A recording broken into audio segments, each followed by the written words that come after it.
Good morning. Are you someone who's preparing to sit an exam or a test or a mock? Why are you always forgetting information you've learned before your exam? In this video, I'm going to be sharing 3 top ways on how you can retain a lot of information when preparing for your exam. So watch to the end of this video. I'm going to be revealing 3 best ways to retain a lot of information when getting ready for your exam, for your test, or your mock. Before I continue, I would like you to think about something. I want you to imagine your mind as having 2 parts. Okay, so we're going to imagine your mind has 2 parts. One part is what we call the conscious part of your mind. The other part is what we call the subconscious part of your mind. Now, the conscious part of your mind is where your brain keeps a lot of important information. So anything that's important, anything that's significant, your brain will keep that information here. And anything that is less important or insignificant, your brain will keep that information in the subconscious part of your mind, which means you're less likely to forget. You're less likely to retain that information because it's not really that important to you. For instance, let's say I said to you that I had toast for breakfast this morning. If I ask you that question in a few hours time, or in a few days time, you probably wouldn't remember. Why? Because it's not really that important. Who cares about what I had for breakfast this morning? So your brain will naturally put that information in the subconscious part of your mind, and you're going to forget it sooner or later. However, if I said to you that I'm going to give you 1,000 British pounds today, 1,000 pounds today, you're going to keep that information in the conscious part of your mind because it's more important, isn't it? It's more relevant to you.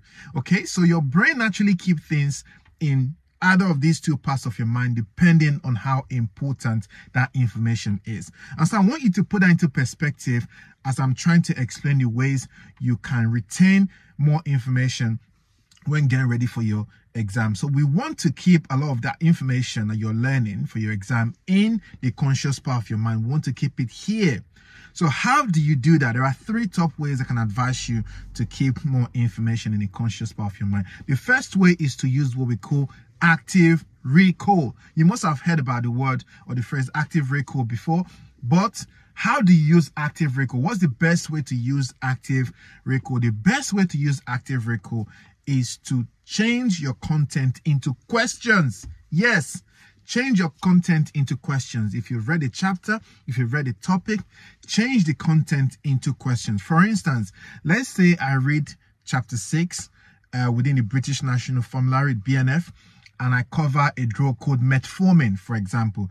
To ensure that I've learned key information about metformin, I'm going to ask myself questions about metformin. For instance, I can ask myself a question like, what are 5 side effects of metformin? And I should be able to say that. So I should be able to say that 5 side effects of metformin include abdominal pain, include nausea and vomiting, they include metallic taste, they include low B12 levels, includes lactic acidosis. You see, so I'm able to recall all these things because I've kept in the conscious part of my mind, even though I learned this over 12 years ago.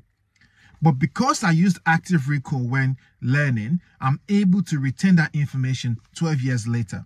Okay, so I want you to incorporate active recall when you revise for your exam. So if you've read a particular topic, don't just read it like a novel.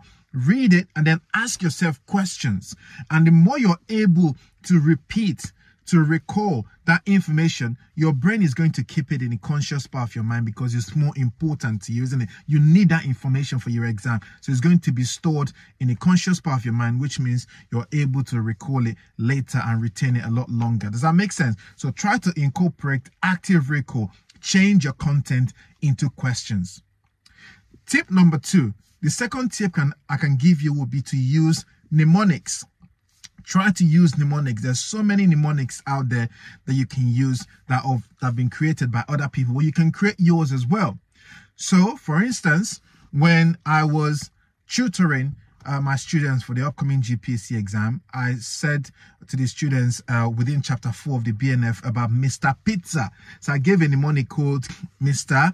Pizza. And Mr. Pizza is a mnemonic that helps you recall a lot of information or retain a lot of information when it comes to monoamine oxidase inhibitors. So as soon as you hear the word Mr. Pizza, you're going to start thinking about food. What type of food substances are we talking about? We're talking about things like Marmite, your mature cheese, your alcohol, your soya, your sauerkraut. These things have high levels of tyramine, and they would interact with monoamine oxidase inhibitors and increase the risk of hypertensive crisis. Okay, so as soon as you hear the word Mr. Pizza, you already know the key information that we're talking about or that are relevant.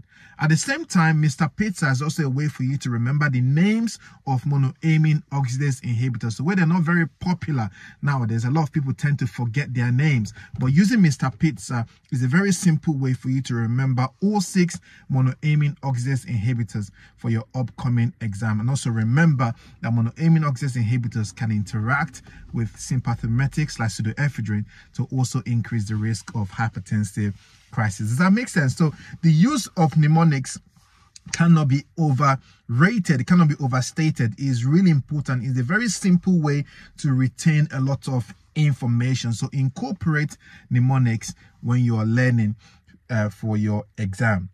The last thing I would advise you to do is to use storytelling. Use storytelling and group discussion. Storytelling and or group discussion. So whenever a lecturer or a teacher or a tutor is teaching and they talk about or they tell you a story, a lot of times within that story itself, you can retain a lot of information or have a better understanding. It's almost like a roadmap. Someone takes you on a journey. So when you think back and you recall that story can help you recall a lot of information or retain a lot of information about a particular topic. You can also use group discussion. So if you're able to discuss something you've learned with your friend or with a group of colleagues, you're better able to retain that information. So yes, using storytelling is a very good way. I use it a lot when I tutor students. For example, when we covered chapter 2 of the BNF, I told you a story about how every single person out there has that one member within their family who is completely different. Think about it. You know what I'm talking about. Within your family, there's always that one person who behaves differently. But how do I use this story to help my students recall or retain important information? So I said to them that when it comes to direct oral anticoagulants, there is one member within that direct anticoagulant that is just different. For example, there is a member within direct anticoagulants that doesn't like to be in a dosette box. It has its own different mode of action. For example, it's more expensive. For example, it has its own different minimum EGFR and so on and so forth. And that member is called dabigatran. Dabigatran is that member within a family that just likes to do its own thing. It doesn't care about anyone else or what everyone else is doing. It just likes to do its own thing. And everybody out there has a family member that just likes to do their own thing. Does that make sense? So whenever you think of dabigatran, you think of that family member that likes to do its own thing. Dabigatran is different. It has its own different preferences, its own different qualities.